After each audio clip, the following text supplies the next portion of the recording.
నమస్కారం TG9 news తెలుగుకి స్వాగతం. హెడ్లైన్ చూద్దాం. జనజాతర సభలో ఆకట్టుకున్న రాహుల్ రేవంత్ ప్రసంగాలు.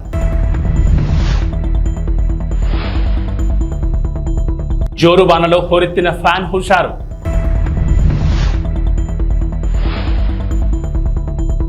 వైఎస్ఆర్సీపీ ఎమ్మెల్యే అభ్యర్థి కంబం విజయరాజు ఎన్నికల ప్రచారం.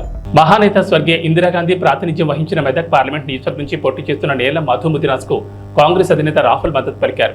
ఈ సందర్భంగా రాహుల్ గాంధీ మాట్లాడుతూ బీజేపీ రాజ్యాంగాన్ని మార్చి సామాన్య హక్కులను హరించేందుకు చూస్తోందని ఆరోపించారు. బీజేపీ మళ్లీ గెలిస్తే పేదలకు బీసీ, ఎస్సీ, ఎస్టీ, అనగాండ వర్గాల కింద రిజర్వేషన్లు రద్దు చేస్తుందని పేర్కొన్నారు. ముఖ్యమంత్రి రేవంత్ రెడ్డి మాట్లాడుతూ కాంగ్రెస్ పార్టీకి ప్రజల్లో వస్తున్న ఆదరణ చూసి ఓర్వలేక బీజేపీ, బీఆర్ఎస్ పార్టీలు కుట్రలు చేస్తున్నాయని ఆరోపించారు. ఈ కార్యక్రమంలో దామోదర్ రాజనరసింహ, జగ్గారెడ్డి, కొండా సురేఖ, సర్పంచులు, ఎంపీటీసీలు, మండల కాంగ్రెస్ అధ్యక్షులు పాల్గొన్నారు.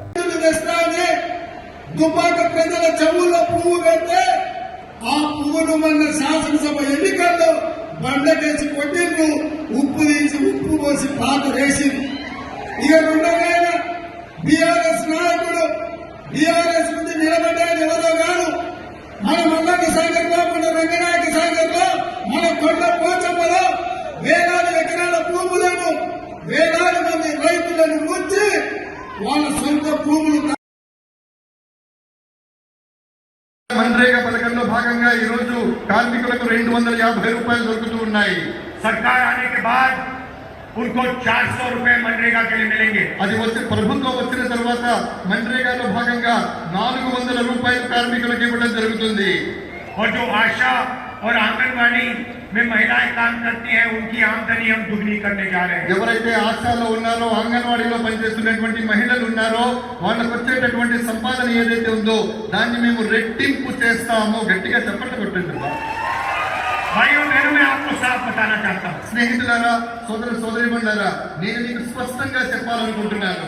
एक लाइन में मैं आपको इंडिया सरकार के बारे में बताना चाहता हूँ. కేవలం ఒకే ఒక పంక్తిలో, ఒకే ఒక లైన్లో, ఒకే ఒక వాక్యంలో నేను ఇండియా ప్రభుత్వాన్ని గురించి నేను చెప్పాలనుకుంటున్నాను. जितना पैसा नरेंद्र मोदी जी ने हिंदुस्तान के अरबपतियों को दिया है, उतना ही पैसा हम हिंदुस्तान के गरीब लोगों के बैंक अकाउंट में डालने जा रहे हैं. ఎంత సొమ్మైతే నరేంద్ర మోడీ గారు కోటీశ్వరులకు, ధనవంతులకు, కుబేరులకు ఇచ్చారో అంత సొమ్మును మేము పేదల యొక్క బ్యాంకు అకౌంట్లలో వేస్తాము. अंत में भाइयों बहनों, ये अम्बेडकर जी का संविधान है, गांधी जी का संविधान है, इसकी हम सबको मिलकर रक्षा करनी है. స్నేహితులారా, నేను చేతిలో పట్టుకున్నటువంటి పుస్తకం ఏదైతే ఉందో అది అంబేద్కర్ గారు రాసినటువంటిది, గాంధీ గారి స్వప్నం. కాబట్టి ఆ పుస్తకాన్ని, ఆ సంవిధానం అంటే ఆ రాజ్యాంగాన్ని పరిరక్షించుకోవాల్సిన బాధ్యత ప్రతి భారతీయుడి మీద ఉంది. रिजर्वेशन की रक्षा करनी है, पब्लिक सेक्टर की रक्षा करनी है, किसानों, मजदूरों, बेरोजगार लोगों को की रक्षा करनी है. రిజర్వేషన్ల ఫలితంగా రిజర్వేషన్లను మనం కాపాడుకోవాలి. అదే విధంగా కార్మికుల్ని కాపాడుకోవాలి, కర్షకుల్ని కాపాడుకోవాలి, పేదవాళ్ళని కాపాడుకోవాలి. ఇవన్నీ కాపాడుకోవాలి. పక్షపాతి బీసీలు బాగా బతకాలి, వాళ్ళు బాగా ఉండాలి అనేటువంటి ఆలోచనతోటి మేనిఫెస్టోలో బీసీ గణన చేయమని చెప్పడం మనందరికీ కూడా అదృష్టంగా భావించాలి. మరి ఈరోజు బీజేపీ పార్టీ మైనార్టీల రిజర్వేషన్ తీసేస్తాము అని మాట్లాడుతూ మైనార్టీ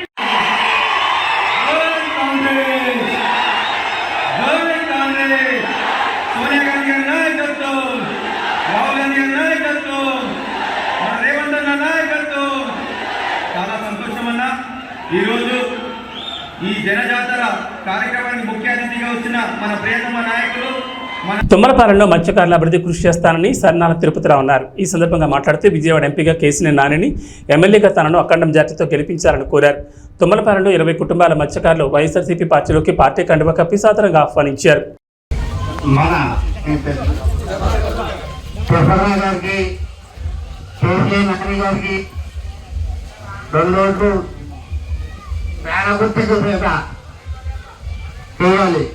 అయితే ఒకటి పోయినసారి చంద్రబాబు నాయుడు గారు వస్తారని అన్నారు.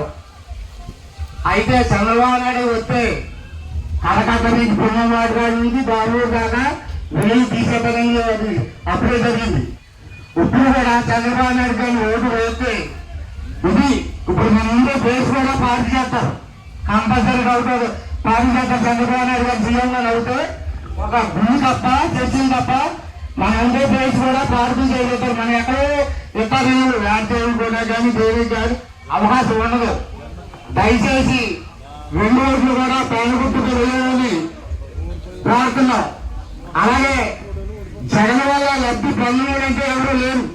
ఆ పార్టీ ఈ పార్టీ లేదు. తెలుగుదేశం పార్టీ అయినా, వైసీపీ పార్టీ అయినా, జనసేన పార్టీ అయినా, ఏ పార్టీ వాళ్ళైనా ప్రతి రేషన్ కార్డు కూడా 1,00,000 రూపాయలకి ఇస్తాయి. అమౌంట్ అవుతూనే ఉన్నాయండి.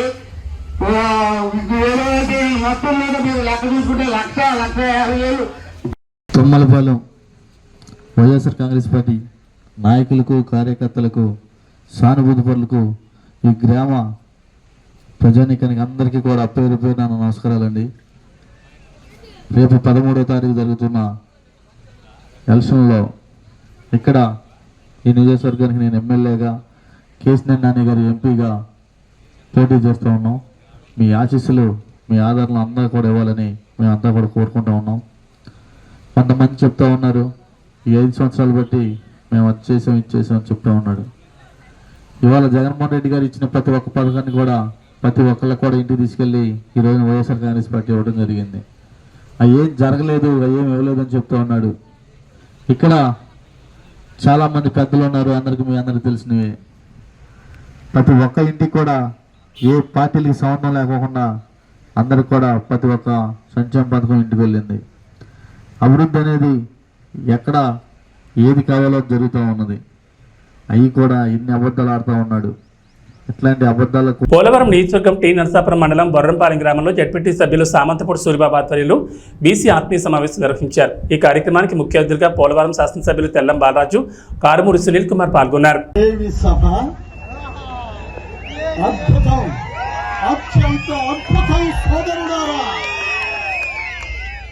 బీసీలు అంటే బడుగు బలహీన వర్గాలు కాదు, బలమైన వర్గం మంది.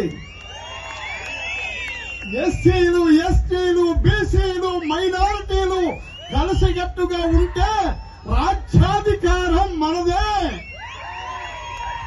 సోదరుడారా, 1947 ఆగస్టు 15వ తారీఖున మన భారతదేశానికి స్వాతంత్ర్యం వస్తే ఆనాటి నుండి ఈనాటి వరకు ఎంతో మంది ముఖ్యమంత్రులను చూశాము. కానీ జగన్మోహన్ రెడ్డి గారు లాంటి ముఖ్యమంత్రి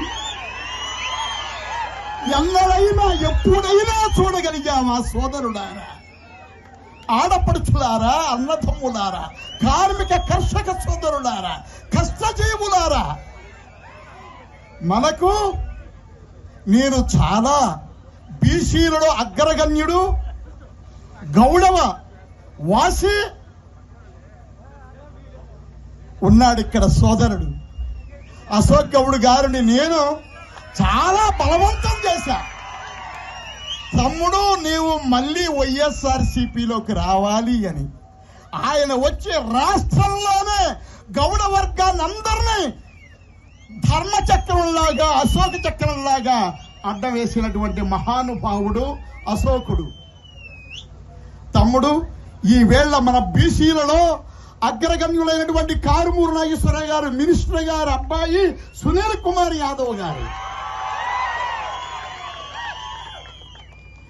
తెల్లం రాజ్యలక్ష్మి గారికి, బాలరాజు గారు మిస్సెస్ గారికి జగన్మోహన్ రెడ్డి గారు టికెట్ ఇచ్చారు అంటేనే అందులో ఎంత నీతివంతుడో బాలరాజు గారి కుటుంబం మనం అర్థం చేసుకోవచ్చు. ముఖ్యంగా వేదిక మీద ఉన్న వారిని ఎవరిని నేను ఇన్వైట్ చేసి వాళ్ళకి వెల్కమ్ చెప్పలేదు. వేదికను అలంకరించిన మహానుభావులారా, ఎంతో ఉత్తములారా, మీరందరూ కూడా చెప్పింది చెప్పకుండా చెప్పగలిగినటువంటి మహామేధావులు మీరందరూ కూడా స్టేజీని అలంకరించిన మీకందరికి కూడా మరొక్కసారి జగన్మోహన్ రెడ్డి గారి తరపున, సూరిబాబు గారి తరపున, మా అశోక్ గౌడ్ గారి తరపున మీకు మనవి చేస్తున్నాను. ప్రకాశం జిల్లా పెద్దదోర్నాలపట్నంలోని లహరి ఫంక్షన్ హాల్లో ఎర్రగొండపాలెం నియోజకవర్గ జనసేన కార్యకర్తల ఆత్మీయ సమావేశంలో నియోజకవర్గ టీడీపీ కూటమి ఎమ్మెల్యే అభ్యర్థి గూడూరు ఎరిక్షన్ బాబు పాల్గొన్నారు. ఈ సందర్భంగా మాట్లాడుతూ నియోజకవర్గంలో టీడీపీ కూటమి గెలిపే లక్ష్యంగా ప్రతి ఒక్క జన సైనికుడు పనిచేయాలని పిలుపునిచ్చారు. టీడీపీ, జనసేన, బీజేపీ నాయకులు కార్యకర్తలతో కలిసిమెలిసి పనిచేసి తెలుగుదేశం పార్టీ విజయానికి కృషి చేయాలని తెలిపారు. ఎర్రగొండపాలెం నియోజకవర్గంలో ఉన్న టీడీపీ, జనసేన, బీజేపీ కార్యకర్తలందరూ ఒక కుటుంబంలా ముందుకెళ్తామని తెలిపారు. ఈ అవసరం ఉన్న ఎరిక్షన్ బాబు అనే వ్యక్తి అందరికీ ముందుంటారని తెలిపారు. ఈ కార్యక్రమంలో ఎర్రగొండపాలెం నియోజకవర్గ టీడీపీ, జనసేన, బీజేపీ నాయకులు, కార్యకర్తలు పాల్గొన్నారు. జనసేన నాయకులకు, కార్యకర్తలకి నాకు ఇక్కడ తెలుగుదేశం, జనసేన 2 వేలు కాదు, ఈ నియోజకవర్గం వేరు కాదు, ఇద్దరు ఒకటే. నాకు ఇద్దరు కష్టపడతా ఉన్నారు. వారికి కూడా అవకాశాలు కల్పించాల్సిన అవసరం భవిష్యత్తులో ఎంతైనా ఉంది. మా బాధ్యత. ఎందుకంటే వాళ్ళు కూడా 10 సంవత్సరాల నుంచి పార్టీ పెట్టి పవన్ కళ్యాణ్ గారు కార్యకర్తల కష్టం మీద పార్టీ నడుపుకొని ముందుకెళ్ళాడు. చంద్రబాబు నాయుడు గారు జైల్లో ఉన్నప్పుడు ఆయన పరామర్శించడానికి లోపలికి వెళ్ళి బయటకు వచ్చిన 1 నిమిషం కూడా మేమెవరు కూడా ఊహించలే. లోపల ఆయన పరిస్థితి తెలుసుకొని బయటకు వచ్చి చంద్రబాబు నాయుడు గారితో కలిసి రేపు మేము పోటీ చేయబోతున్నాము ఆంధ్రప్రదేశ్. ఆయన ప్రకటించిన వెంటనే ఆ రోజే తెలుగుదేశం పార్టీ కార్యకర్త నాయకుల గుండెల్లో పవన్ కళ్యాణ్ గారు నిలిచిపోయారనే వాస్తవం తెలియజేసుకుంటా ఉన్నాను. ఇది సత్యం. ఈ రాక్షస పరిపాలన అంతమందించేదాన్ని, ఈ రాష్ట్రంలో జగన్మోహన్ రెడ్డి గారిని, వారి యొక్క అరాచకాల్ని అంతమొందించేదానికి పవన్ కళ్యాణ్ గారి మద్దతు ఆ సమయంలో మనకి కొండంత అండన ఇచ్చినటువంటి మాట వాస్తవం అని చెప్పేసి శ్రేణులందరూ కూడా నేను తెలియజేసుకుంటా ఉన్నాను.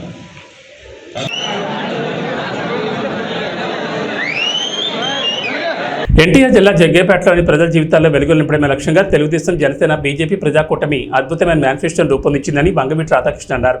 ఎన్టీఆర్ జిల్లా జగ్గేపేట నియోజకవర్గం కూటమి అభ్యర్థి విజయాన్ని కాంక్షిస్తూ కూటమి ఎమ్మెల్యే అభ్యర్థి శ్రీరామ్ రాజగోపాల్ తాతయ్యతో కలిసి జగ్గేపేట మండలంలో గండ్రాయి, మల్కాపురం గ్రామాల్లో ఎన్నికల ప్రచారం నిర్వహించారు. 3 రోజులు మనం అంతా క్యాంపెయిన్ చేయడానికి ఉంది. ఎక్కువసేపు మాట్లాడకుండా దయచేసి మిమ్మల్ని అందరూ ఒకటే ఆలోచించమని చెప్పి కోరుతా ఉన్నాం. ఈ ల్యాండ్ టైటిలింగ్ యాక్ట్ అని చెప్పని కొత్తగా జగన్ రెడ్డి గారు తీసుకొస్తా ఉన్నారు. మీ అందరికీ ఏదో ఒక స్థలము లేదంటే పొలం ఏదో ఒకటి మీ పేరు మీద ఉంటుంది కదా, అది మీ హక్కే కదా, అది మీరు కష్టపడి సంపాదించుకుందే కదా. కొత్తగా ఆయన మీకు హక్కు, మీ స్థలం మీద మీకు హక్కు కల్పించడానికి ఆయన చట్టం తీసుకొచ్చి కాగితాలు ఆయన దగ్గర పెట్టుకుంటాడని చెప్పంట. అలాంటి వాళ్ళు నమ్మచ్చా లేదని చెప్పని కూడా అందరూ ఒకసారి ఆలోచించమని చెప్పని కోరుతా ఉన్నాం. అది సంక్షేమం పేరని చెప్పని మొత్తం అందరి దగ్గర దోచేసి ఇవాళ ఎన్నికల వేళల్లో ప్రతి అభ్యర్థికి, అధికార పార్టీ అభ్యర్థికి మీకు 5,000 రూపాయలు ఓటుకి ఇవ్వమని చెప్పని పంపించారు. 5,000 రూపాయలు ఓటు తీసుకోండి, తప్పకుండా ఓటు మాత్రం మన తాతయ్య గారికి ఇవ్వమని చెప్పని కోరుతా ఉన్నాం మిమ్మల్ని అందరినీ. మన ప్రభుత్వం ఉన్నప్పుడు 500-600 రూపాయలు ఉంటే ఈరోజు 1000 రూపాయలు దాటిపోయి గ్యాస్ సిలిండర్. దాని దృష్టిలో ఉంచుకున్న నాయకుడు దీపం పథకం ద్వారా ప్రతి ఇంటికి కూడా సంవత్సరం 3 గ్యాస్ సిలిండర్ కూడా అందజేయడం జరుగుతుంది. అదేవిధంగా ఆర్టీసీ బస్ ఛార్జీలు ఈ ప్రభుత్వం వచ్చిన తర్వాత 5-6 సార్లు బస్ ఛార్జీలు పెరిగినాయి. దాని దృష్టిలో ఉంచుకుని మన నాయకుడు మహిళల కోసం ఆర్టీసీ బస్సులో ఉచిత ప్రయాణం కూడా కల్పించబోతున్నారని చెప్పి కూడా తెలియజేస్తా ఉన్నాం. ప్రత్యేకంగా యువత కోసం లోకేష్ బాబు పాదయాత్ర చేస్తూ ఉంటే చాలామంది యువత వాళ్ళకి సమస్యలు చెప్పారు. చదువుకున్న ఉద్యోగాలు లేవు. మన ప్రభుత్వం వచ్చిన తర్వాత యువతకు ఉద్యోగం కల్పించడం, ప్రభుత్వ ఉద్యోగాలు ఒకవైపు, పరిశ్రమ స్థాపించి ప్రైవేట్ ఉద్యోగాలు, అదేవిధంగా ఐటీ సంస్థలు ఏర్పాటు చేసి ఐటీ జాబ్ కూడా 20 లక్షల మంది ఉద్యోగాలు కల్పిస్తారు. ఎవరికైతే ఉద్యోగం లేదో అటువంటి వాళ్ళకి నిరుద్యోగ భృతి కింద ప్రతి నెల 3,000 రూపాయలు కూడా అందజేయడం జరుగుతుంది. ఇవన్నీ దృష్టిలో ఉంచుకోండి. ఎవరికైతే పేదవాళ్ళకి సొంత ఇంటి లేదో ఇంటి స్థలం 3 సెంట్లు స్థలం ఇచ్చి పక్కా గృహం కూడా ఏర్పాటు చేస్తారు. అదేవిధంగా ఇంటింటికి కూడా కుళాయి పట్టు కూడా ఏర్పాటు చేస్తామని చెప్పి కూడా మనం మేనిఫెస్టోలో చేశాం. మరి బీసీ ఎస్సీలకు ఈరోజు ఎస్సీలకు 50 సంవత్సరాలకే పెన్షన్ ఇస్తా ఉన్నాం. ఎస్సీలతో పాటు బీసీలు కూడా రాబోయే రోజుల్లో మన ప్రభుత్వం వచ్చిన తర్వాత 50 సంవత్సరాలకే వృద్ధాప్య పెన్షన్ కూడా ఇవ్వడం జరుగుతుంది. ఏదైనా సరే బీసీలు కావచ్చు, ఎస్సీలు కావచ్చు, రైతాంగం కావచ్చు, యువతకి, మహిళలకు అందరూ మేలు జరగాలంటే తెలుగుదేశం పార్టీ అధికారం వస్తేనే సాధ్యపడుతుంది. ప్రత్యేక పొదుపు సంఘ మహిళల కోసం మన ప్రభుత్వం వచ్చిన తర్వాత 10 లక్షల వరకు కూడా వడ్డీ కట్టగల ఈ రోజు ప్రభుత్వం 3 లక్షలు మాత్రమే వడ్డీ. తాడేపల్లిగూడెంలో దేవాదాయ ధర్మాదాయ శాఖ మంత్రి కొట్టు సత్యనారాయణను ప్రభుత్వ కార్యాలయం నుంచి ఉద్యోగులు బయటకు పంపన్నారు. తాడేపల్లిగూడెంలో పోస్టల్ బ్యాలెట్ ఓట్లు వేస్తున్న ఉద్యోగులను బెదిరించిన మంత్రి కొట్టు సత్యనారాయణపై ఉద్యోగులు తిరగబడ్డారు. మీరు బెదిరిస్తే బెదిరిపోయే రోజులు పోయాయి, భయపడిపోయేవాడు ఎవరూ లేరని అన్నారు. మీ కాలం చెల్లిందంటూ మంత్రిపై ఉద్యోగులు తిరగబడడంతో పోలీసుల సాయంతో జారుకున్న పరిస్థితి నెలకొంది.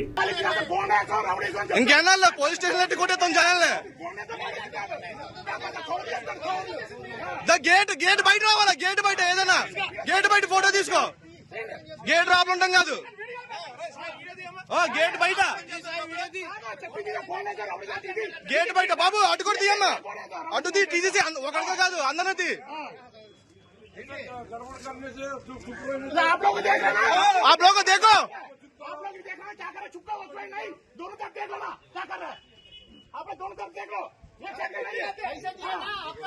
पैसा दिए ना क्या पे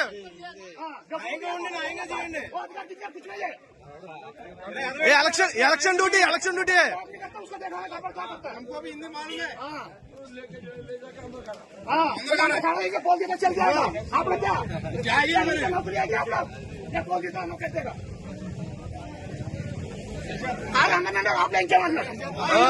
ఇంకా అయిపోయింది, రోజులు అయిపోయినాయి, బెదిరించి భయపడే రోజులు అయిపోయినాయి అందరి దగ్గర.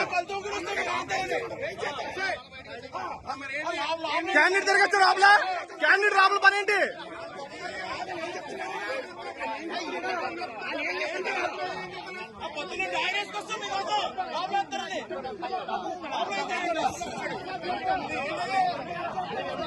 అంటే క్యాండిడేట్ రాబుల పని ఏంటి?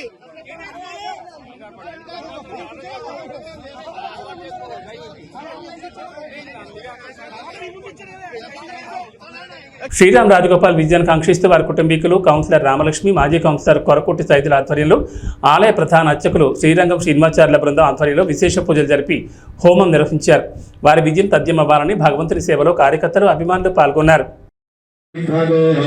శ్రీరంగస్య ఉత్తరదిక్ప్రదేశగంగా కావేర్యోర్మధ్యదేశే శోభనస్థలే సమస్తదేవత భగవద్భాగవత ఆచార్య సన్నిధౌ అస్మిన్ వర్తమాన వ్యవహారికత లింగకర్ణాయ నమః కల్పనేత్రాయ నమః సుముఖాయ ప్రవిష్టితాయ నమః మధ్యమేకలాయాం చండాయ నమః ప్రచండాయ నమః భద్రాయ నమః సుభద్రాయ నమః భుజాయ నమః విజయాయ నమః ధాత్రే నమః విధాత్రే నమః వృద్ధమేకలాయాం రవీంద్రాయ నమః రమత్తయే నమః ఓం హం యమాయ నమః వరుణాయ నమః వరుణాయ నమః వాయువే నమః సంకుబేరాయ నమః ఓం ఈశానాయ నమః ఏతేంద్రాదయః దివ్యాభరణవస్త్రసంయుక్తాః అగ్నిముఖాదవ్యాతవ్యాః ఓం విద్జ్వాలయామి ఓం ఇతి శోభముద్రయా అమృతీకరోమి ఓం రమద్వయే నమః అగ్నిం దూతం వృణీమహే హోతారం విశ్వవేదసం అస్య యజ్ఞస్య సుకృతం ఓం రమద్వయే నమః.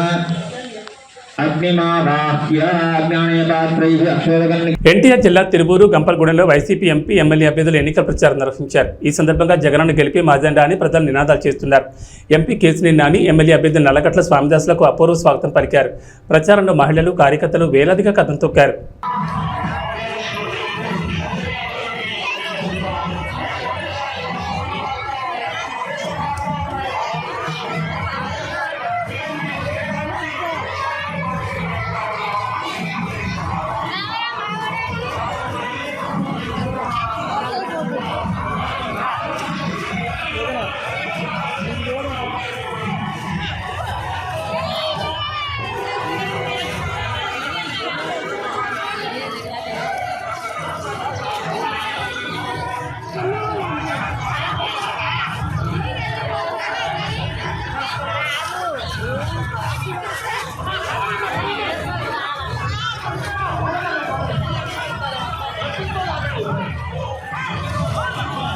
ఈ జెండా ముందుండాలి, మాకు అడ్డం వస్తుంది.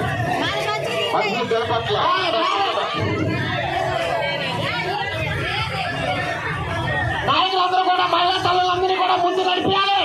ఎక్కడో అక్కడ పక్కన వెళ్ళిపోతున్నారు, వాళ్ళ కూడా చూడండి.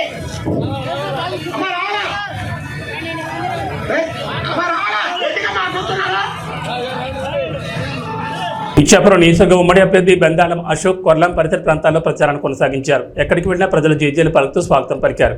అత్యధికంగా మహిళలు పాల్గొని హారతలిస్తూ తిలకం దిద్దుతూ గెలుపు కోసం తమ వంతు కృషి చేస్తామని హామీ ఇచ్చారు. మాది మాకన్నపురము. నా పేరు మధ్యలో మహాలక్ష్మి.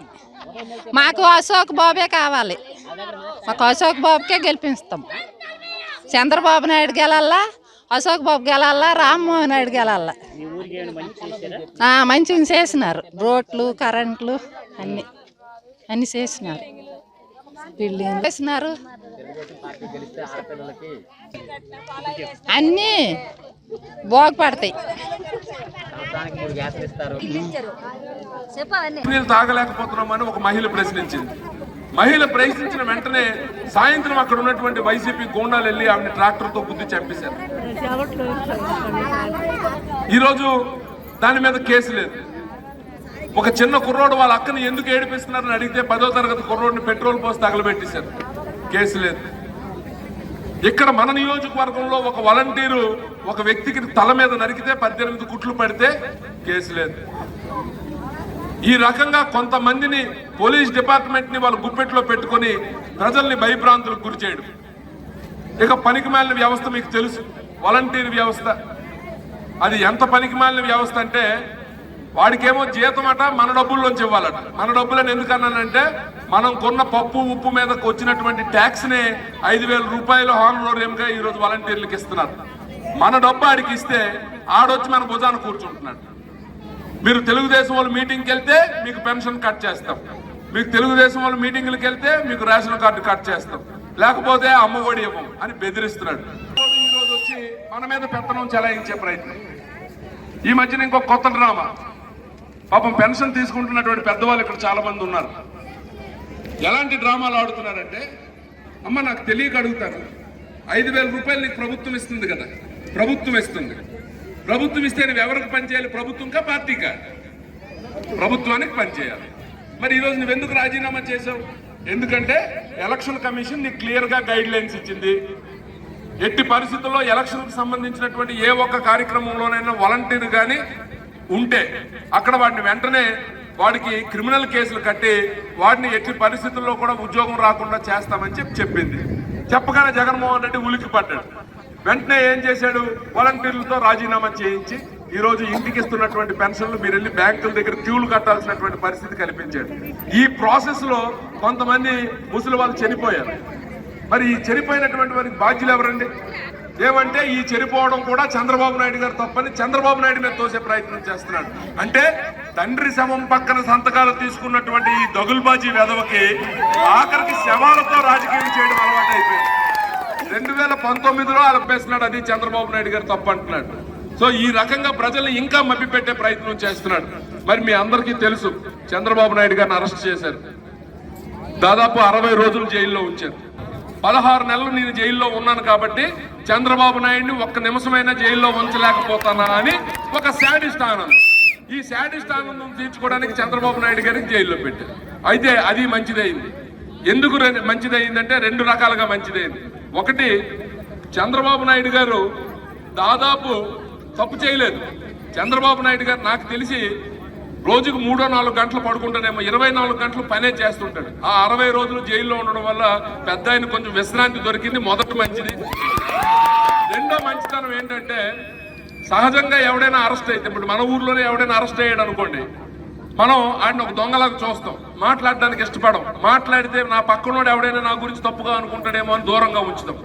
అలాగే జగన్మోహన్ రెడ్డిని జైల్లో పెడితే అటువంటి దొంగలే వెళ్ళి జైల్లో కలిశారు తప్ప వేరే వ్యక్తి ఎవ్వడు కూడా ఆయన పట్టించుకోలేదు. సమయం ఇది. ఎందుకంటే ఇంకా 3 రోజులు ఉంది. ఈ 3 రోజుల్లో మరి రామరావణ యుద్ధం జరగబోతుంది. మీ అందరికీ తెలుసు. జగన్ ఏబీ బులెటిన్ విశేషాలు. నమస్కారం.